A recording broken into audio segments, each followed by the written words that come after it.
श्रीहरी विष्णूच्या नाभिकमलातून भगवान ब्रह्माची उत्पत्ती होते. ब्रह्मदेवाकडे सृष्टी निर्माण करण्याचं कार्य देतात. ब्रह्मदेव, सप्त ऋषी, प्रजापती दक्ष, कामदेव, रती, अन्य लोकांची उत्पत्ती ब्रह्मदेव करतात. हे त्रिदेव कसे आहेत बघा. सृष्टीचं पालन ब्रह्मदेवाकडे दिलं, सृष्टीचा उत्पत्ती ब्रह्मदेवाकडे दिली, पालन श्रीहरी विष्णूकडे दिलं आणि सृष्टीचा संहार भगवान भोलेनाथाकडे दिला. मग हे तीन देव वेगळे नसून अंशतः एकच आहे. आपण यांना वेगळं समजू नये.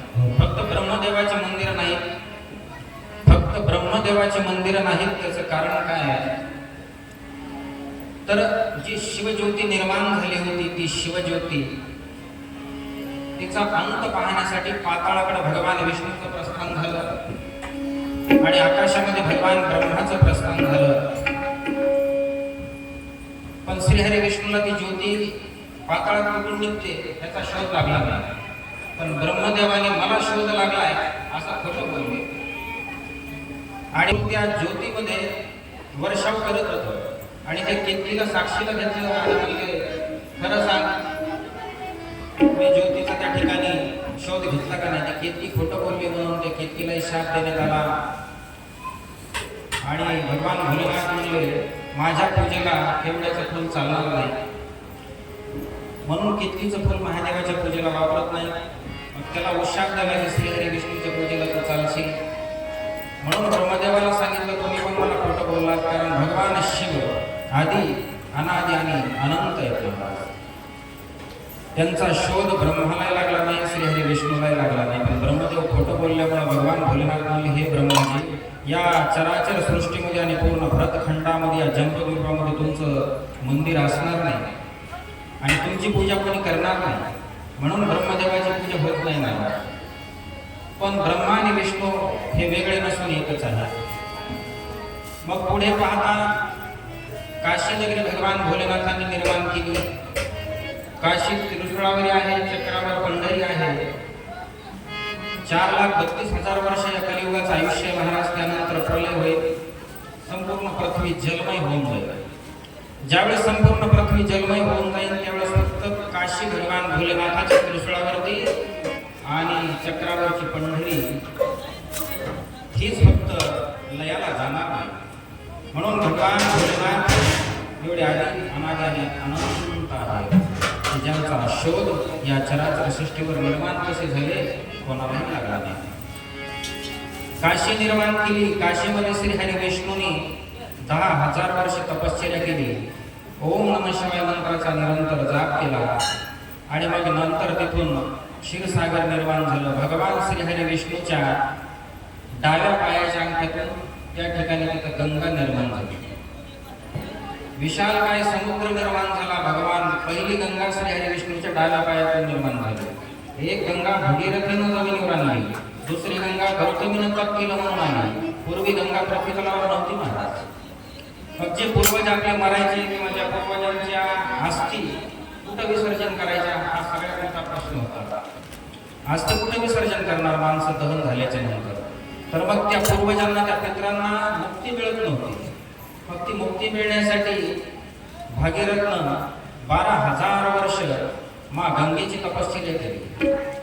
माँ गंगा जमिनीवर उतरण्याच्या प्रयत्नामध्ये आहे, पण माँ गंगेने सांगितलं, हे भगीरथजी, ज्यावेळेस मी आकाशातून ज्यावेळेस मी पृथ्वीवरती पडेल, पृथ्वीवरती येईल, त्यावेळेस माझा भार पृथ्वी सहन करू शकणार नाही आणि पृथ्वी लयाला जाईल. पृथ्वीवरील सर्व जीव जंतू माझ्या पाण्यामध्ये वाहून जातील. हर हर महादेव शंभो काशी विश्वनाथ महादेव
गंगेनं सांगितलं भगीरथ जे मी ज्यावेळेस आकाशातून पृथ्वीवरती येईल सर्व जीवजंतू वाहून जातील आणि माझा भार सहन करणार नाही. मग भार ज्यावेळेस गंगा पृथ्वीवरती उतरत असताना पृथ्वी सहन करू शकणार नाही त्यावेळेस मग जाणार कोणाकडं तर महादेवाकडे गेले, भगवान भोलेनाथाकडे गेले. भगीरथ भगवान भोलेनाथाकडे कैलासाला जातात आणि म्हणतात हे महादेवजी मी गंगेची 12,000 वर्ष तपश्चर्या केली, या पृथ्वी तलावरती जीव जंतू सर्व सुखी होतील, पुण्यमय वसुंधरा होऊन जाईल आणि जे पितरांच्या आस्ती आहेत त्या पृथ्वीवर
गंगेची निर्मिती झाल्यावर सगळं पाप जातात महाराज.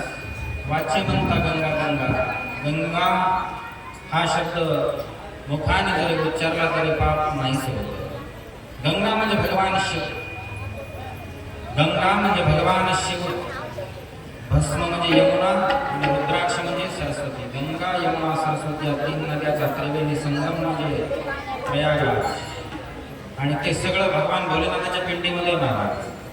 भगवान भोलेनाथाच्या पिंडीवरती जल अर्पण केलं, गोलोक अर्पण केले, भस्म लावले, रुद्राक्षाची माळ गळ्यामध्ये असेल तर या चराचर सृष्टीमधली कुठलीही निगेटिव्ह एनर्जी, कुठलीही वाईट शक्ती तुम्हाला बाधित करत नाही. हे त्रिकाल बाधित सत्य. अशुभ शक्ती करणारे, वाईट करणारे इतर कोणाचंही वाईट करतील, पण महादेवाच्या भक्ताचं त्यांना वाईट नाही करता येत. आणि जर करायला जातील तर त्यांचं नुकसान त्यांच्याच हाताने करून घेतील. मग गंगा पृथ्वीवर येत असताना भगवान भोलेनाथाकडे भगीरथजी गेलेले आहेत. हे प्रभू, या गंगेचा भार तुमच्याशिवाय कोणी सहन करू शकणार नाही. कोणी सहन करू शकणार नाही. भगवान भोलेनाथ म्हणले ठीक आहे. आणि भगीरथानं गंगेला बोलावलं. गंगा आकाशातून पडते. भगवान भोलेनाथानं जटा मोकळ्या सोडल्या. गंगा धो धो धो धो भगवान भोलेनाथाच्या डोक्यावर पडते. गंगेला गर्व झाला. गंगा एवढी जोरात धो धो करून पडत होती, गंगेला गर्व झाला. भगवान भोलेनाथाचे पाय गुडघ्यापर्यंत जमिनीमध्ये रोवले गेले. एवढा जोरात प्रवाह त्या गंगेचा होता. भगवान भोलेनाथ आदी अनादी अनंत. गर्व कोणाजवळ करावा माणसानं, पण भोलेनाथापाशी करू नये, श्रीहरी विष्णूपाशी करू नये. कारण त्यांनी गर्वाचं हरण केलं. भोलेनाथाला कळालं गंगेला गर्व झालाय. गंगा धो धो धो धो करून खाली पडते. गुडघ्यापर्यंत भोलेनाथाचे पाय कैलास पर्वतामध्ये बर्फामध्ये रोवले गेले. भगवान भोलेनाथ म्हणले असं माझ्या सोबत गर्व. भगवान भोलेनाथाने एक डोळे लावून असं ध्यान समाधी केल्यासारखं केलं आणि त्या बर्फामधून भोलेनाथ अल्लाहवर निघाले. पाय वर काढले आणि जटा मोकळ्या सोडलेल्या होत्या तशाच जटा फिरवल्या. गंगेला बांधून टाकलं जटेमध्ये. गर्व करते का माझ्या डोक्यावर पडायले, माझे पाय जमिनीत खाली रोवले गेले. फक्त जटामध्ये केस, एवढी मोठी गंगा जटामध्ये लपेटून टाकली भगवान भोलेनाथाने. गंगेचा जीव कोंडला, दम कोंडला गेला. गंगा बाहेर निघायला तगमग तगमग करत होती. मग भगीरथ म्हणला, प्रभू मी 10 ते 12,000 वर्ष तपश्चर्या केली, कशासाठी? तुम्ही केसामध्ये गंगा बांधून टाकली. ही गंगा जर तुमच्या डोक्यात राहिली तर पृथ्वीचा उद्धार कसा होईल? आमच्या पित्रांचा उद्धार कसा होईल? मग आम्ही काय करावं? तर मग पुन्हा काही दिवस त्यांनी ओम नमः शिवायचा निरंतर जाप केला. महादेवाची स्तुती केली महाराज. ओम नमः शिवाय.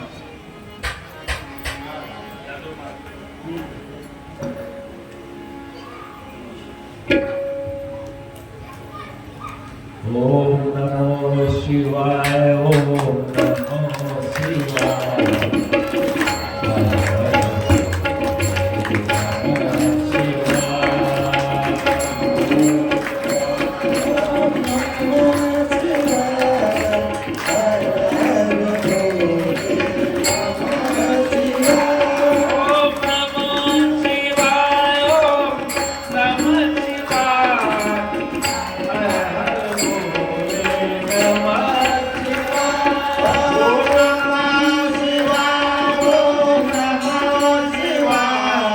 भगवान भोलेनाथाच्या डोक्यातून उत्पन्न झाले.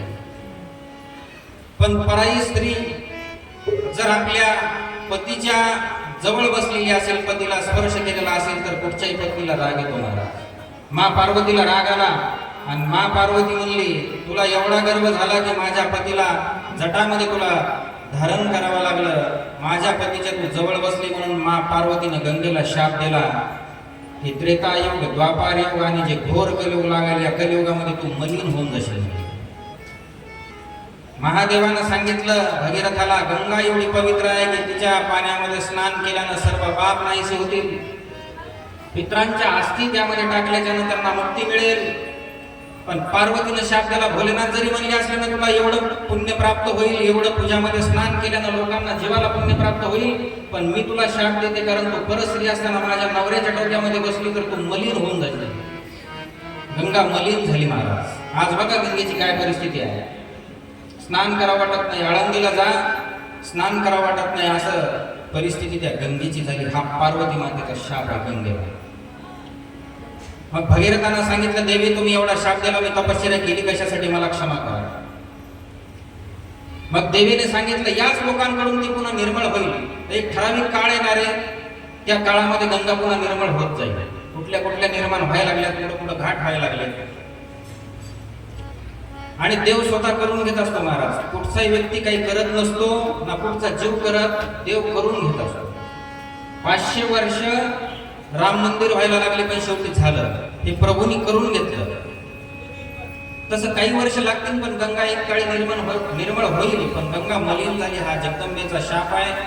त्या काळामध्ये शाप फलित व्हायचा आणि साक्षात देवी जगदंबेने दिलेला शाप. अशा प्रकारे गंगा पृथ्वीवरती अवतरित झाली, म्हणून ती गंगा शिवाचं रूप आहे.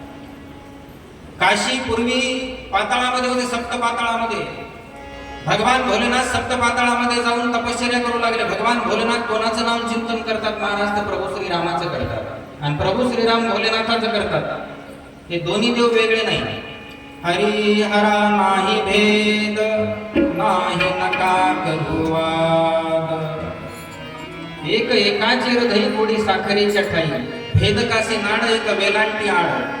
हरिहरा भेद नाही. मी तुम्हाला त्या दिवशी सांगितलं, 1 रुपया घेतला 1 रुपया, त्याची चित आणि पट ही दोन्ही बाजू एकाच नाण्याच्या 2 बाजू आहेत. तसं एकीकडून शिव आहे आणि दुसरीकडून श्री हरी विष्णू आहे. हे वेगळे नाही, दोन्ही देव एकच. भगवान विष्णूचं नामस्मरण करत असताना एक विशाल काय शिवलिंग सप्त पाताळातून वरती